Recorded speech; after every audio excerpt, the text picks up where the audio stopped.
place really is hard to get to.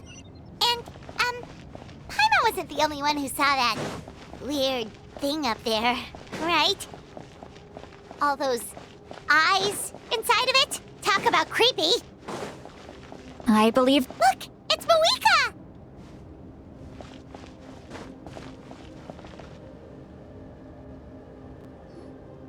I have grown weary of the endless wait. The fate of this land is of no interest to me anymore.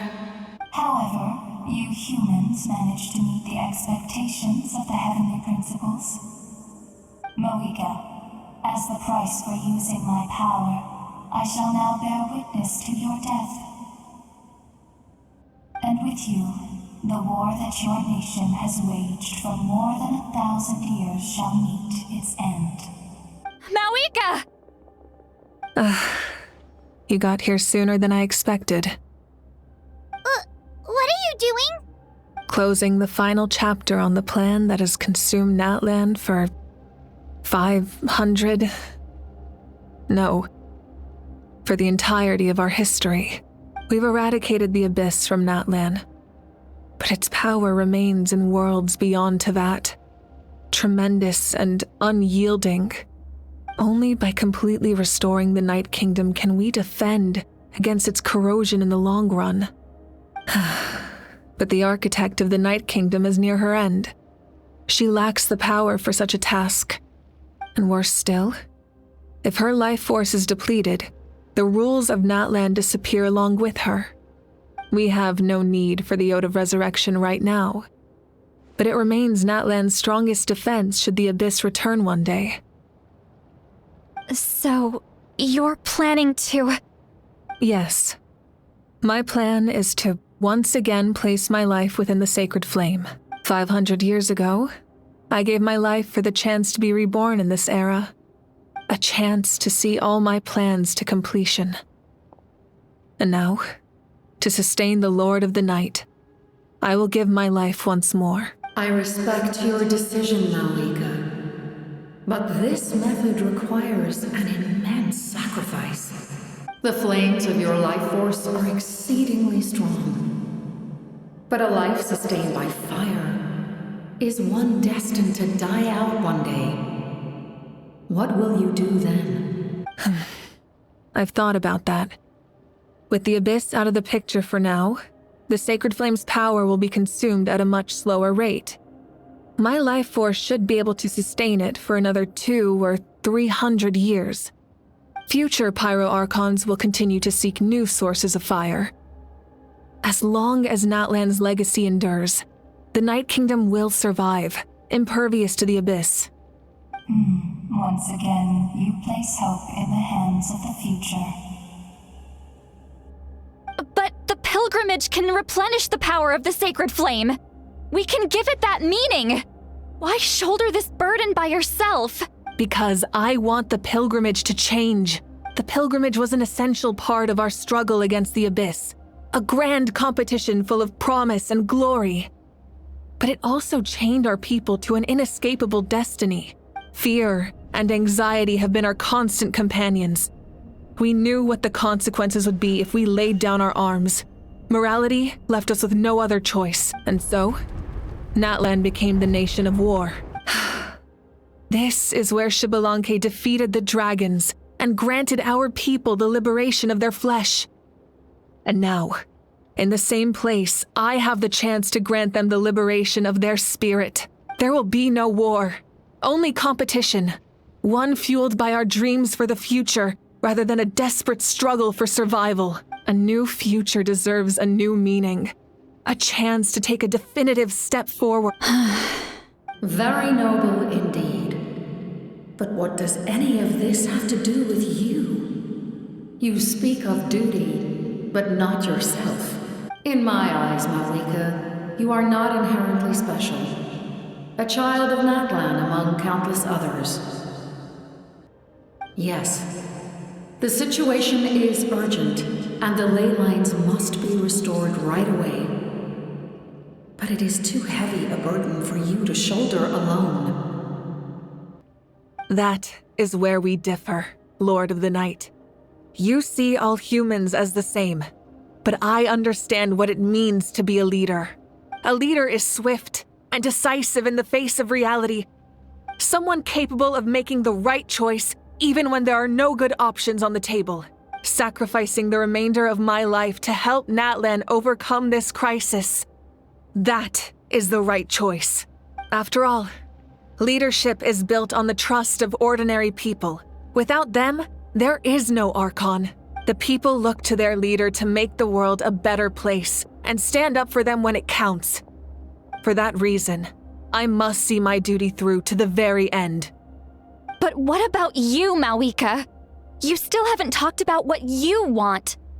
Is it that unimportant to you? It's not important, Citlali. There is nothing more important than protecting the future we built together.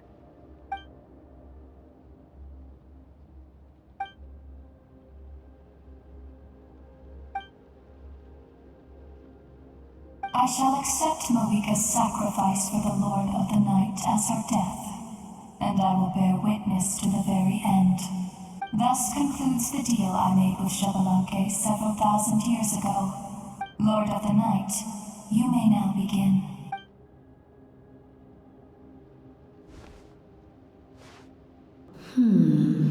What are you waiting for? There is another who wishes to take part in the ceremony. And I cannot disregard their intentions. I must wait for them to arrive. Another? I was to bear witness to a death, and now the situation is increasingly tenuous. If the life of this second individual fails to meet my requirements, I fear I may lose my patience. Rest assured, his life will hold equal value. I am the helper of humanity, and I must always place their demands first, no matter who the human may be. Cumbersome. But there is nothing to be done. Such is the duty of an angel. Wait, this feeling. We made it.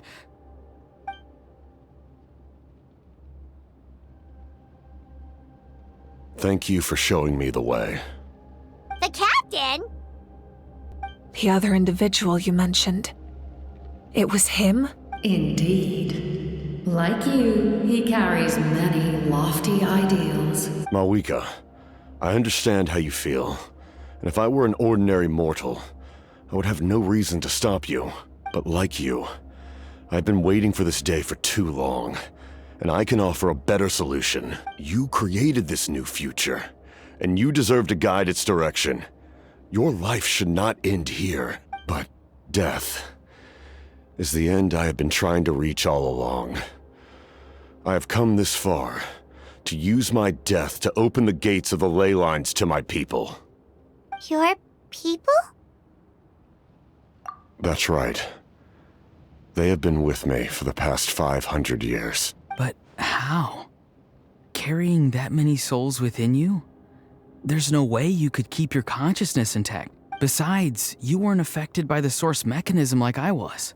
Do you still remember the voice that you heard? It came from my heart.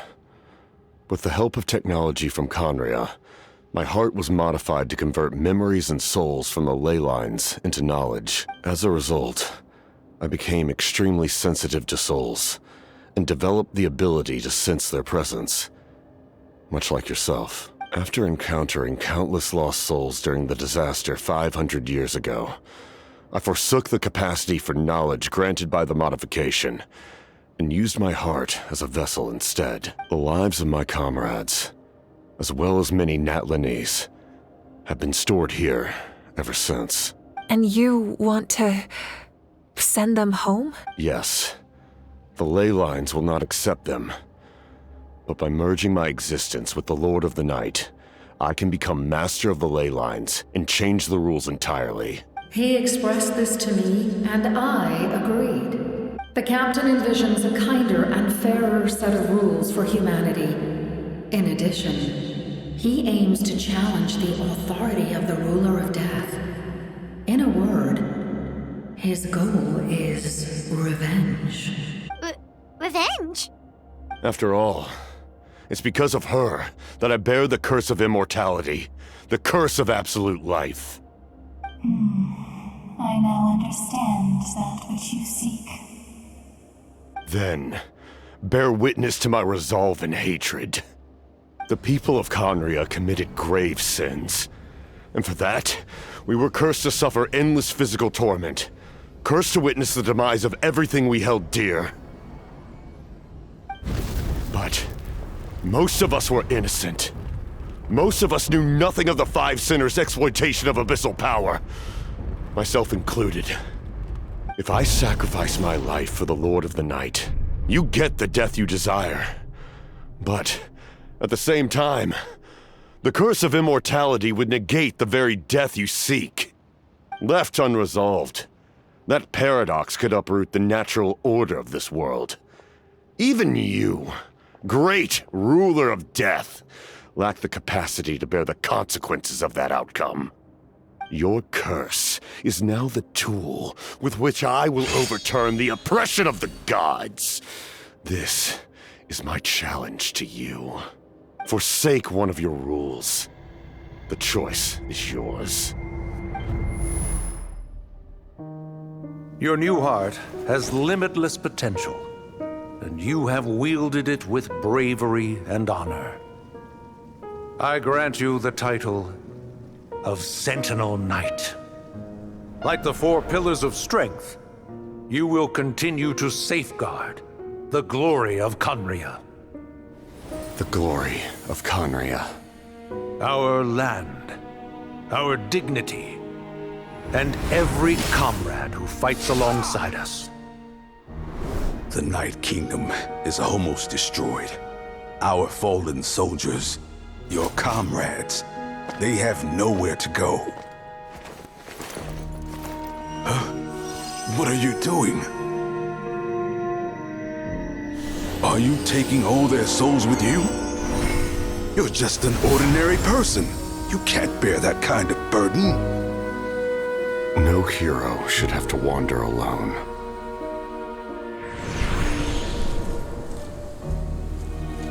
The curse of immortality. Using immortality to fight death. Using my rules against me. Make your choice. Reject your rules. Or allow me to trigger the paradox. The curse of immortality must stand. Use it to fulfill your final wish.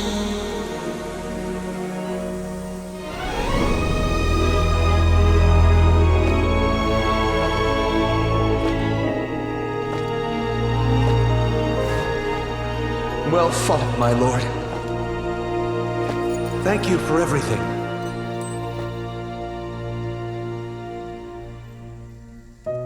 This time, let's go together. Yes. Let's go together.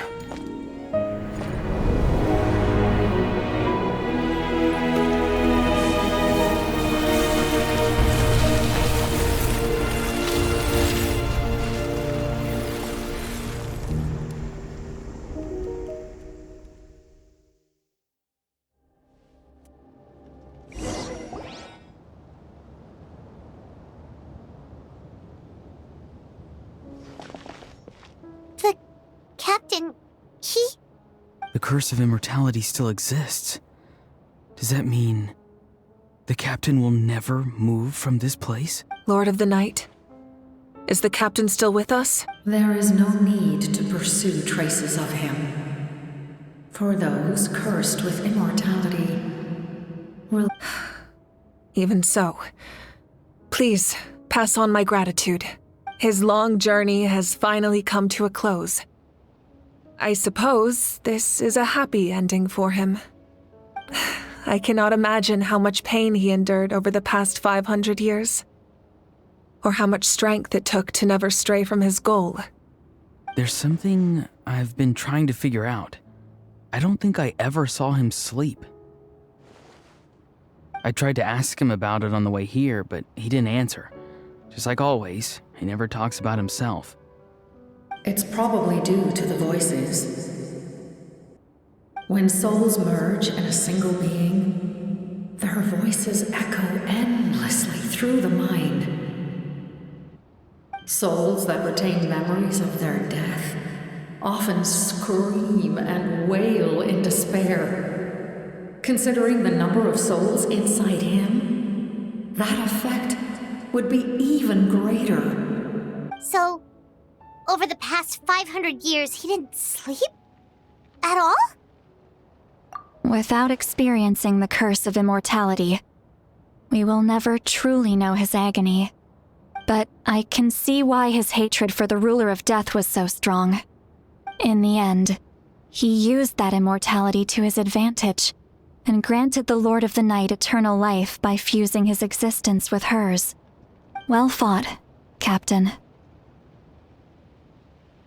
You may wonder why the Night Kingdom, a land of souls, was unable to accept the souls adrift on the surface. The reason lies in the Heavenly Principle's modifications to the ley lines. The original purpose was to help counter the Abyss, and so their stability was paramount. But at one point in time, Natlan's ley lines were decimated. Even after reconstruction, the rules needed for the Ode of Resurrection made it impossible to reconnect the ley lines to other nations. That unique quality is precisely what drew the captain to Natlan. Did he try the same thing in other nations? Yes, but all those attempts ended in failure. He fought to save Natlan not only to defeat the Abyss, but because this is the only land where the souls within him could find salvation.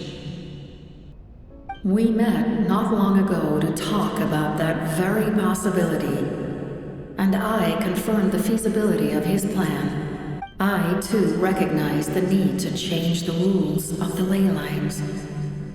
Not only for the souls that wander this land, but for the outlanders that may perish here in the future.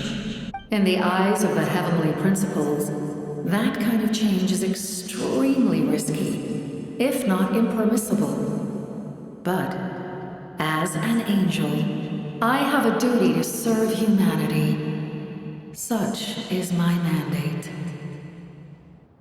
Thank you for everything. Citlali, when I gave you the Pilgrim's Chronicle, I said something rather pessimistic to you. Do you remember?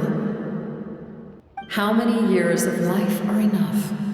10? 100? I thought it made no difference. But now, I have the chance to live forever. I am immensely grateful to humanity for this gift, and I am deeply sorry I thought so little of it in the past. You don't need to thank us. You bear a heavy responsibility. Heavy? No. That responsibility is the purpose of my existence. Farewell, humans. Creators of miracles. A new era awaits you. Looks like she returned to the Night Kingdom. So, this was the captain's goal all along. He fought to the end for all those souls and challenged the rules of the world in the process. He was an outstanding warrior. He took on a burden that was meant for me and even brought about a better outcome. It would seem I lost this duel. He was right. Natlan needs a leader to guide its future. If not a successor, then that responsibility will continue to be mine to bear. But for now, let us pay our final respects to this fallen hero.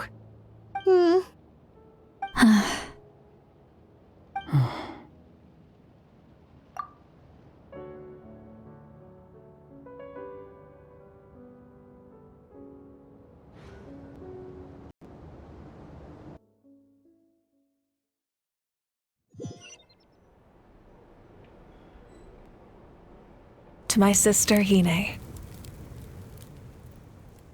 I know all that remains in the Night Kingdom is your memory, but I still wanted to write a short letter to tell you about the situation after the war. After countless partings and farewells, Natlan has finally entered an era of peace. The pilgrimage is still a popular tournament, but now its only purpose is to showcase the thrill of competition, rather than select warriors for war. Our cultural legacy is not rooted in our suffering. In this era of peace, Natlan's fire will burn brighter than ever. With the restoration of the Night Kingdom, our people are now free to leave our borders, and many have set their sights on the wonders of Teyvat. I'm sure many exciting and eye-opening adventures await them. And although our battle scars will fade, the stories of our heroes will never be forgotten. When a new you returns to this land one day, I know you'll recognize the significance of this war and all we lost. The land we love has not been destroyed, but grows stronger by the day. I will forever be grateful that I got to see you again. And when the flames deliver this letter to you, I hope you know how much I miss you. I actually got the chance to finish this painting. And not a moment too soon. It's time to bid farewell to all the fallen.